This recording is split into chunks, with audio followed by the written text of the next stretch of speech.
গল্প শুরুতেই গল্পের ফিমেল লিড হানচিংকে দেখানো হয়। হানচিং তো বলতে থাকে যে ভাগ্যের জোরে আমরা দুজনে আবারও একসাথে হলাম। আর তখন এই গল্পের মেন লিডকে দেখা যায়। এই গল্পের মেন লিডের নাম হলো যে ফাং। ফাং তো হানচিংকে জিজ্ঞাসা করে যে তুমি কি চাও। হানচিং তখন বলে যে আমি শুধু তোমাকে চাই। আসলে হানচিং হলো ফাং এর অ্যাসিস্ট্যান্ট। এরপরে তারা দুজনে একে অপরকে কিস করে আর সেদিন রাতে তারা ইন্টিমেট হয়ে যায়। এরপরে আমাদেরকে 3 মাসের আগে একটি ফ্ল্যাশব্যাক দেখানো হয়, যেখানে আমরা ফাং এর ওয়াইফকে দেখতে পাই। আসলে ফাং তো বিবাহিত ছিল। ফাং এর ওয়াইফ ফাংকে অনেকটা অবিশ্বাস করতো, আর সে তাকে মনে করতো যে তার হাজবেন্ডের হয়তো অন্য কারোর সাথে অ্যাফেয়ার চলছে।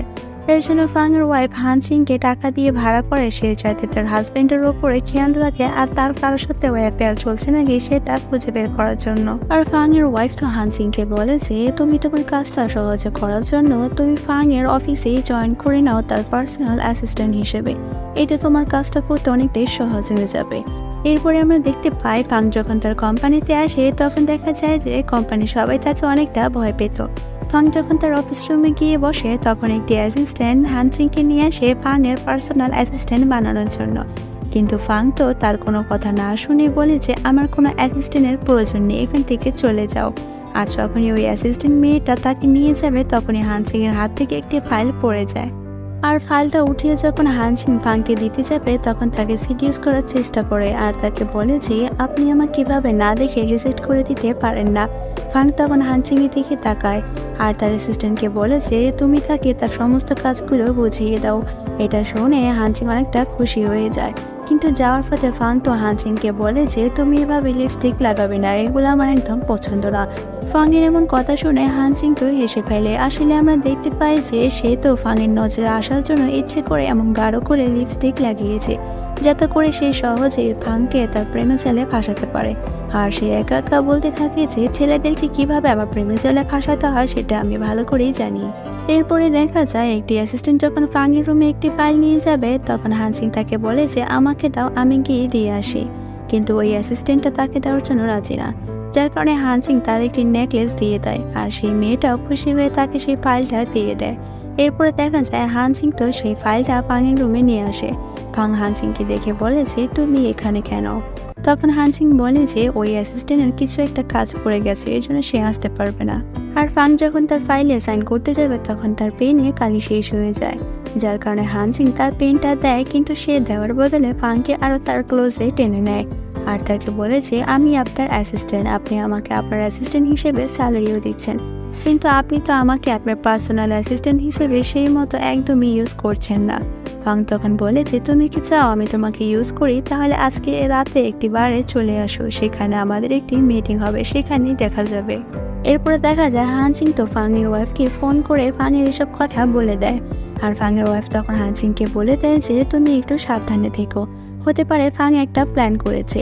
এরপরে দেখা যায় যে তারা যখন সেই বারে যায় মিটিং করার জন্য তখন সেই ক্লায়েন্ট তো ফাং এর সাথে ডিল করার জন্য একদম রাজি হচ্ছিল না। তারা যখন সেখান থেকে চলে যাবে তখনই হানচিং সেই ক্লায়েন্টের সাথে কথা বলে আর তাকে কিছু ড্রিঙ্ক করার জন্য নামি দামি গিফট দেয়, যেটা দেখে সেই ক্লায়েন্টটা ইমপ্রেস হয়ে যায় আর তাদের সাথে ডিল করার জন্য রাজি হয়ে যায়। আর সেই ক্লায়েন্টটা তো ফাংকে এটাও বলতে থাকে যে তোমার অ্যাসিস্ট্যান্টের মধ্যে কিছু একটা রয়েছে যেটা দেখে আমি অনেকটা ইমপ্রেস হয়ে গেছি। এরপরে দেখা যায় তারা সবাই মিলে অনেকটা ড্রিঙ্ক করে ফেলে আর মিটিং যখন শেষ হয় ফাং তখন অনেকটা ড্রাঙ্ক অবস্থায় ছিল, যার কারণে হানচিং তাকে ধরে নিয়ে তার বেডে শুইয়ে দেয়। এরপরে দেখা যায় যে হানচিং তো ফাং এর সেই ঘুমন্ত অবস্থায় তার ছবি তুলে নেয় আর তার রুমের সমস্ত কিছুর ছবি তুলতে থাকে। আর তখনই হঠাৎ ফাং চলে আসে আর বলে যে তুমি এখানে কি করছো? হানচিং তখন ফাং এর কাছে এসে বলে যে আমার এই ইয়ারিংটা হারিয়ে গিয়েছিল, এটা কোথাও খুঁজে পাচ্ছিলাম না। আসলে আমরা দেখতে পাই যে ফাং যাতে তাকে হাতে না ধরতে পারে এর জন্য হানচিং প্ল্যান করে তার এই ইয়ারিংটা ফাং এর পকেটে ঢুকিয়ে দিয়েছিল। আর ফাং তখন বলে যে তুমি আমাকে মিথ্যে কথা বলছো। হানচিং তখন বলে যে আমি কখনোই এমন কোনো কাজ করব না যেটাতে তোমার ক্ষতি হয়। ফাং তখন বলে যে তোমাকে দেখে তো অনেকটা ইন্টারেস্টিং মনে হচ্ছে। আর হানচিং তখন ফাংকে তার ইচ্ছে মতো সিডিউস করার চেষ্টা করে আর তখন ফাং তাকে বলে যে তুমি আসলে কি চাও? হানচিং বলে আমি আসলে তোমাকে চাই। এই কথা শুনে ফাং অনেকটা রেগে যায় আর হানচিং এর গলা চেপে ধরে। আর হানচিং এতে ব্যথা পাওয়াতে ফাং তার গলাটা ছেড়ে দেয়। ফাং বলে, আজ পর্যন্ত কোনো মেয়ে আমাকে সিরিয়াস করতে পারেনি, তুমি এখান থেকে এখনই চলে যাও। এরপরে আমরা দেখতে পাই হানজিং তো ফাং এর ওয়াইফের সাথে দেখা করতে আসে। হানজিং তো ফাং এর ওয়াইফকে জানায় যে ফাং তাকে আঘাত করেছে। ফাং এর ওয়াইফ তখন বলে যে ফাং আমাকে এভাবে অনেকবার আঘাত করেছে, তুমি ওর কাছ থেকে একটু সাবধানে থেকো, ও অনেকটা ভয়ঙ্কর। এরপরে হানজিং যখন অফিসে আসে তখন সে লিন নামে একটি ছেলেকে দেখতে পায়, আর এই ছেলেটি হলো ফাং এর আঙ্কেল। আর এই লিন তো হানজিংকে প্রথম দেখাতেই পছন্দ করে ফেলেছে। আর লিন তো ফাংকে বলে যে তুমি যে তোমার কোম্পানিতে এত সুন্দর একটি অ্যাসিস্ট্যান্ট রেখেছো, তাহলে তুমি তোমার ওয়াইফের সাথে সংসার করবে কিভাবে। কিন্তু লিনের এইসব কথাতে ফাং তার কোনো কথাই বলে না, উল্টো সে রেসে যাচ্ছিল। এরপরে আমরা লিন আর হানজিংকে একসাথে লিফটে দেখতে পাই। লিন তো হানজিং এর সাথে ফ্রেন্ডশিপ করতে চাইছিল, কিন্তু হানজিং তখন তাকে বলে যে আপনি হচ্ছেন আমার বসের আঙ্কেল, এর জন্য আমি যদি আপনার সাথে ফ্রেন্ডশিপ করি তাহলে আমার বসের অনেকটা মাইন্ডে রাখবে। এইসব কথা শুনে লিন তো নিজেকে অনেকটা ইনসাল্ট বোধ করছিল, এর জন্য সে সেখান থেকে রাগ করে চলে যায়। এরপরে দেখা যায় হানজিং যখন ফাং এর কেবিনে আসে, ফাং তো হানজিংকে বলে যে লিন তো তোমাকে অনেকটা পছন্দ করে ফেলেছে। হানজিং তখন বলে যে তাহলে আপনার কি হয়েছে, আপনার কি কোথাও জেলাসি ফিল হচ্ছে। আর হানজিং তো এটাও বলে যে আমি শুনেছি আপনার ওয়াইফের সাথে নাকি আপনার সম্পর্কটা ভালো যাচ্ছে না, তাহলে আমি কি আপনার ওয়াইফের জায়গাটা পূরণ করতে পারি। এই কথা শোনা মাত্রই ফাং তো হানজিংকে চেপে ধরে আর তাকে বলে যে তোমার পক্ষে ভালো হবে যে যতটা আমার থেকে দূরে থাকা সম্ভব ততটাই দূরে থাকো, এটা তোমার জন্য সবচেয়ে বেটার হবে।